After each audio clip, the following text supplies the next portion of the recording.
Today we're going to be comparing Bugatti to Koenigsegg inside of Driving Empire, but before I do that, make sure to subscribe and drop a like in this video. But without further ado, let's get right into it. Alright, now currently at the time of recording, we have 4 Koenigsegg cars in game. Let me show you what we have. So we obviously have the Koenigsegg Jesko, which I would say is the best Koenigsegg we have. Then I would say the second best would probably be the Koenigsegg Agera RS.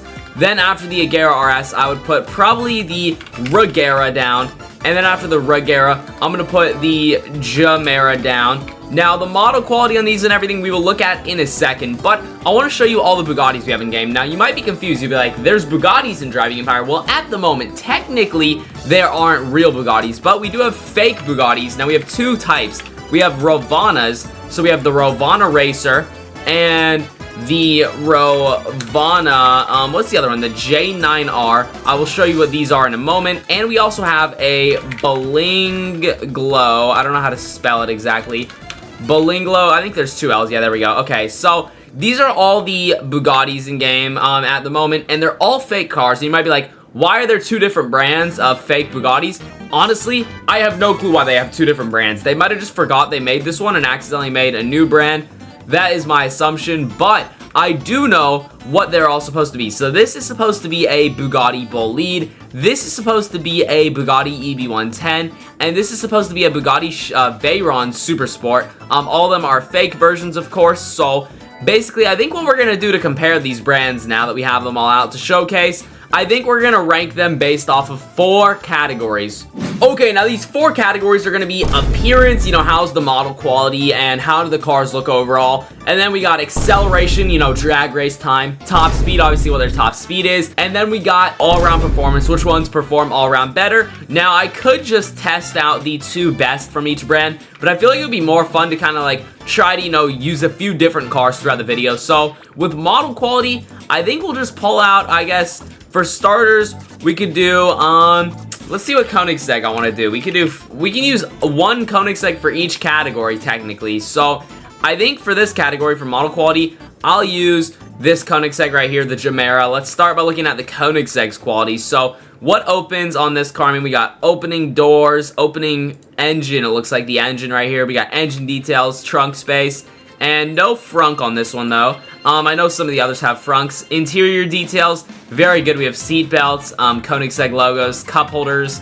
screens, all that stuff. It looks really detailed in here. So, not only does the car look good, it also has good quality models. So, that's what we're going to give to Koenigsegg there. And then, I guess, for Bugatti, I think I want to just get the EB110 out of the way.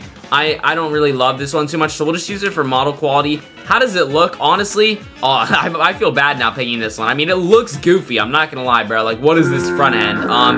The engine, it looks nice, I guess. That's not the engine, that's the frunk. My bad. The engine should be right here.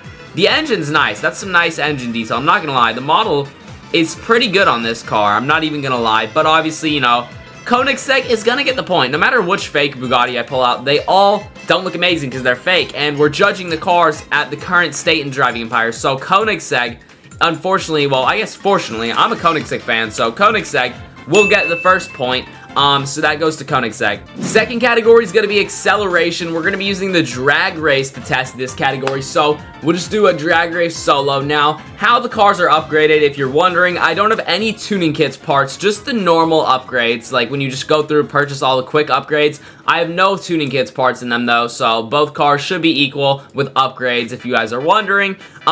Here we go in the Regera though right now. This is the one I just chose to test for acceleration. I mean, this one is known in real life for its acceleration, so it should be pretty good.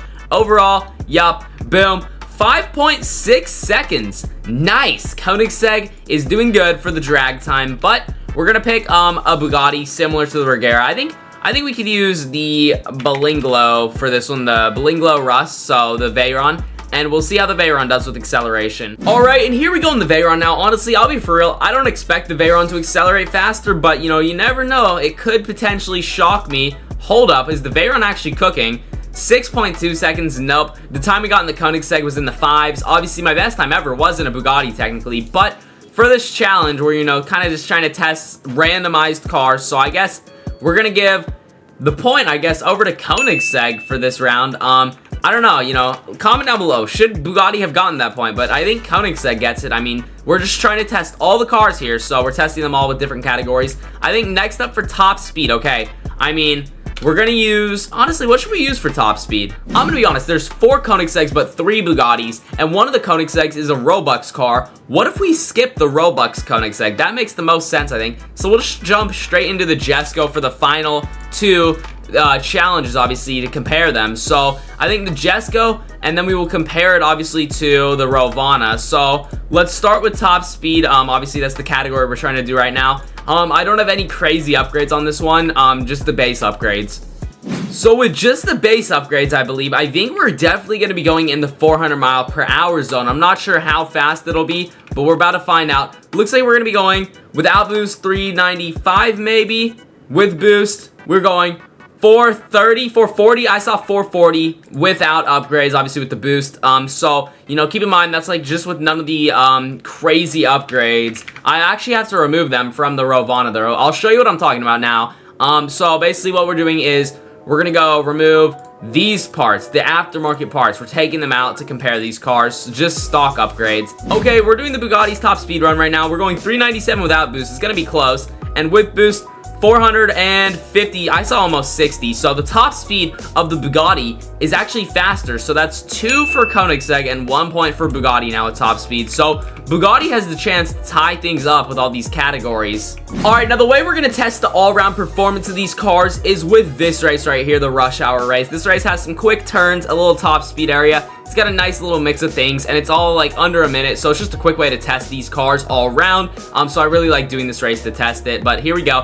Koenigsegg launch felt good, brakes, cornering feels solid. I think though, honestly, I don't know, the Rovana, it might be better. I know the Rovana's OP, so it might be better for this race. We're gonna figure that out obviously when we come here to test it next, but yeah, the Rovana, aka the Bolide, is a pretty crazy thing. So here we go. Koenigsegg right now, though, it's actually feeling solid. No mistakes so far. Don't want to say that and make a mistake, but it's feeling pretty good. I'm not going to lie. Here we go. Coming up towards the last few corners. Brakes, corners. Solid handling in the Koenigsegg right now. It feels very balanced all around. The only thing I would say is the acceleration is lacking a little bit, but we got a time of 46 seconds, so that's the time to beat, 46 seconds. Alright, here we go in the Rovana. Now, I'm not gonna lie, this thing, dude, it's just one of the most, it is actually the most OP all-around car in game. It's just so crazy feeling. That's probably why they took it off sale. I mean, they took every fake car off sale, but especially this car, they probably took off sale just so people would buy the Koenigsegg instead, because, I mean, this is a fake car. They don't want you buying it, but if they nerfed it, people would have gotten mad. So, it's just really such a crazy car all around. Ooh, that might take a bit of time off of our total time, that little mistake right there, but it still is doing better than my best time ever, which wasn't even in the Koenigsegg. Keep in mind, this is on base upgrades too. We don't even have the crazy aftermarket parts in this car right now, and it's performing this good, which is insane. And we've also had a few little mistakes in it, but 42 seconds. This car is just unbeatable. That means the scores are tied up. It's 2 points Koenigsegg, 2 points Bugatti. Now, honestly, I think personally I would take Koenigsegg over Bugatti in this game any day because of the fact that the Bugattis are fake cars, and you know, you don't want to drive an ugly car at the end of the day. I mean, maybe you all think it looks good, but when will they actually add licensed Bugattis? I really don't know, but they need to, just so the cars look better. Overall though, I think we could definitely redo this challenge in the future when they license Bugattis. I have a feeling the Rovana, when it gets turned to the real Bolide, it won't be as OP. I mean, maybe it will be, but I just think this will get nerfed in the future when it gets officially licensed and turned to the real model. But for today's sake, to determine a winner, I think personally Koenigsegg deserves the win, just because they have more cars in game and the cars are real. So, you know, the Rovana might be a little bit more OP, just a little bit more powerful, but I think the true winner here today deserves to be Koenigsegg. So I truly hope you guys enjoyed this video. If you did, make sure to drop a like. I would truly appreciate it. Subscribe, ring that notification bell so you never miss another upload. Check out the video on screen here. YouTube thinks to like it, and I will see you all in the next one. Peace.